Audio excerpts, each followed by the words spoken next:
Brock, get busy. Make more videos. Please?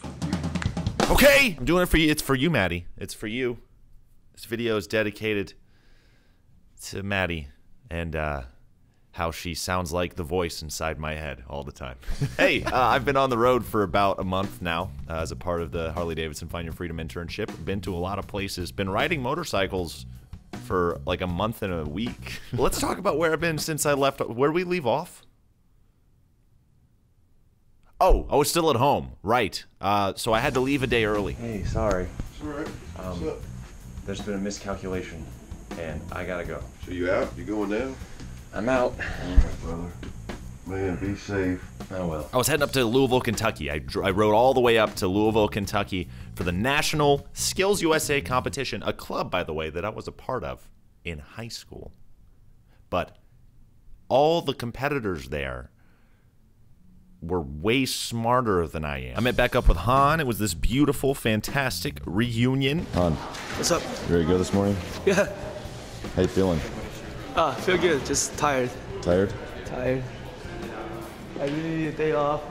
People competing at SkillsUSA were mostly teenagers, and that was incredible, watching them like pursue what they're passionate about and be really good at it. That was fun to see. Harley held a lot of competitions themselves, a lot of motorcycle service and tech work. We also raffled off a free motorcycle. Han bought a bunch of tickets. I told him not to do that. Who wins the second bike, he's going to be the most hated man that has ever lived. But he did. Didn't win the bike, though.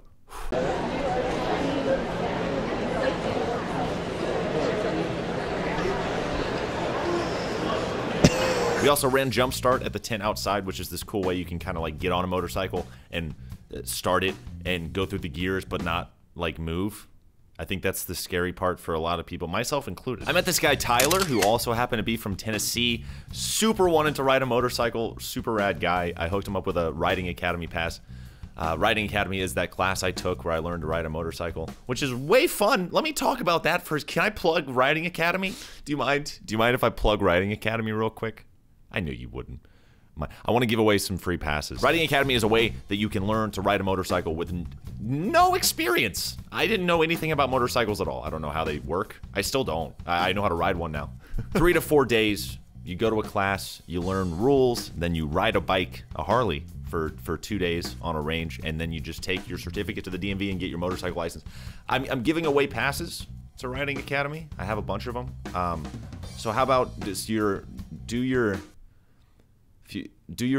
best pickup line in the comments. Yeah, that's good enough. I'll pick a few and then I'll mail you out a Riding Academy pass so you can get in the class for free. Yeah, okay, let's move on. Then SkillsUSA was over. Met up with 2 guys from Harley Corporate in Milwaukee to ride back up to Milwaukee from Louisville so I could meet back up with Tessa. It's Tessa. That's who that is. You knew that, didn't you? Tessa and I hung out with a bunch of Harley-Davidson folks at Summerfest in Milwaukee for a couple days. That was a fantastic time. Then I got a call from my mom, and she said, "Hey, Brock, we've got a place in Seattle for the 4th of July with this incredible view. Take a look at it." And Tessa said, "That'd be fun." Commence operation, travel across the country on motorcycles. Despite only having ridden motorcycles for about 2.5 weeks, they're 800 pounds and we can't afford them. Operation. We started with a trip to Sioux Falls, South Dakota, 502 miles. It's hot, man. Beautiful state. I've never been to the Dakotas. I didn't really have a reason to go to the Dakotas, but I like it there a lot. Very small town, very cute diner, very tired. Oh my God. We woke up the next morning with reinvigorated energy. Well, Tessa did. Good morning, Brock. Good morning.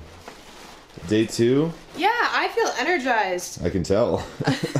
I got here and I slept the whole time. You did. And Brock did my laundry, folded it, brought me a water bottle. I did. And then woke up to Super Mario Kart at 6 o'clock in the morning.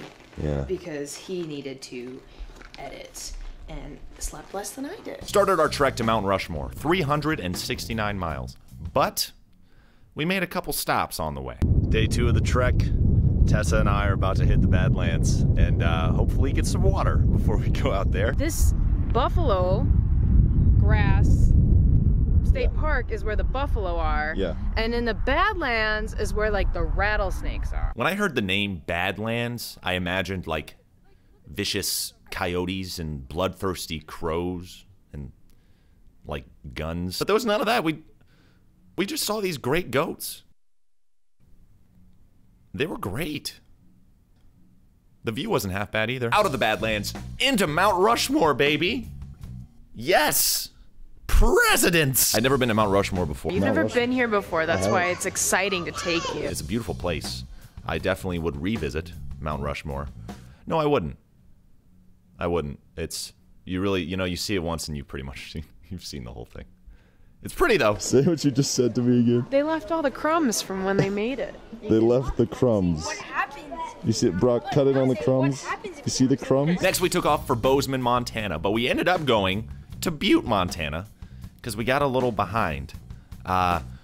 Bozeman to Butte's only about an hour and a half, but that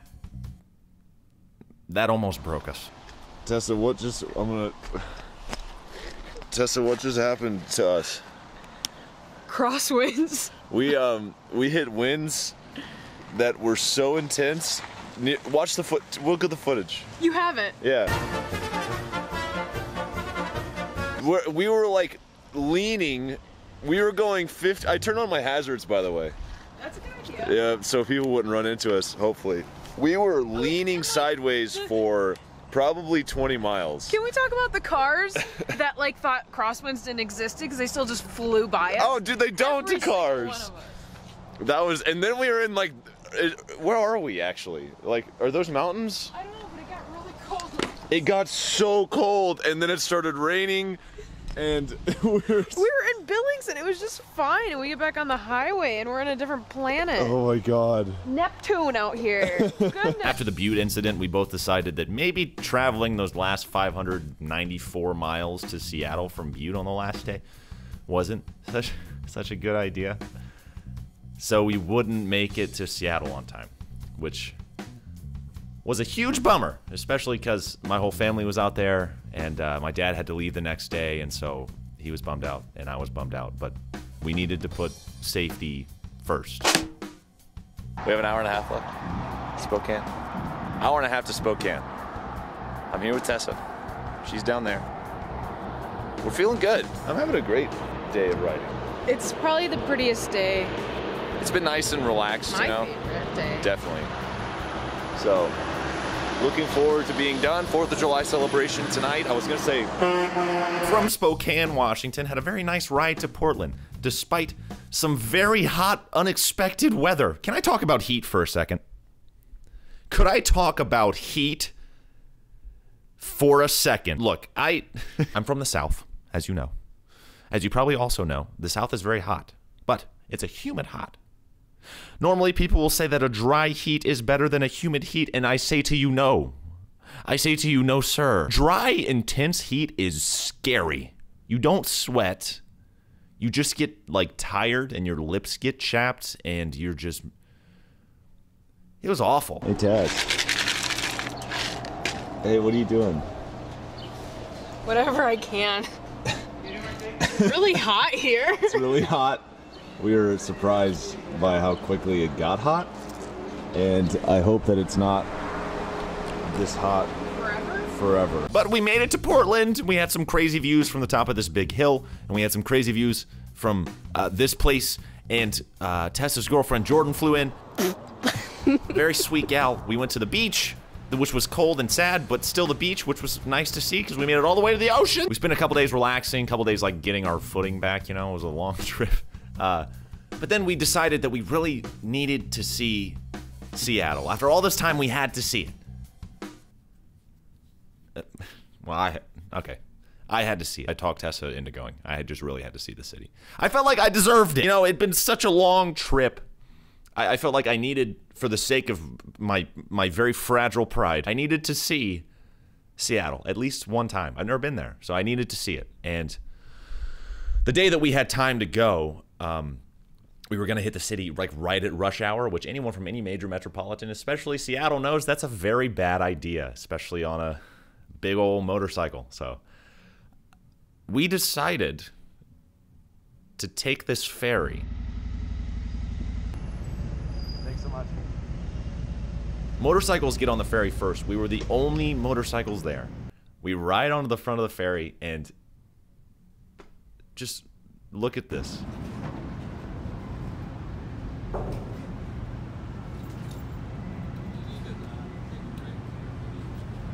You know, we went around this corner and suddenly Seattle is suddenly Seattle the name of a musical also? Why does that sound like the name? If it's not, it should be. Seattle was just there.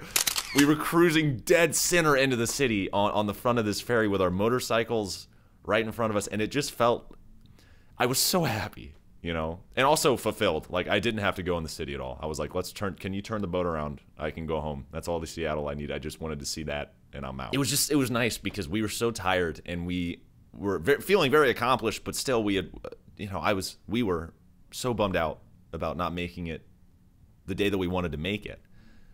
But it kind of felt like a reward in that way. That was cool. So what's the moral of this one? I don't know. Patience is good. I had my event in Castle Rock, Washington shortly after we got to Seattle. I'm now in Minneapolis because we rode all the way back here for the X Games, which is Tessa's event. But that's a story for another time. And that time is later this week. I promise.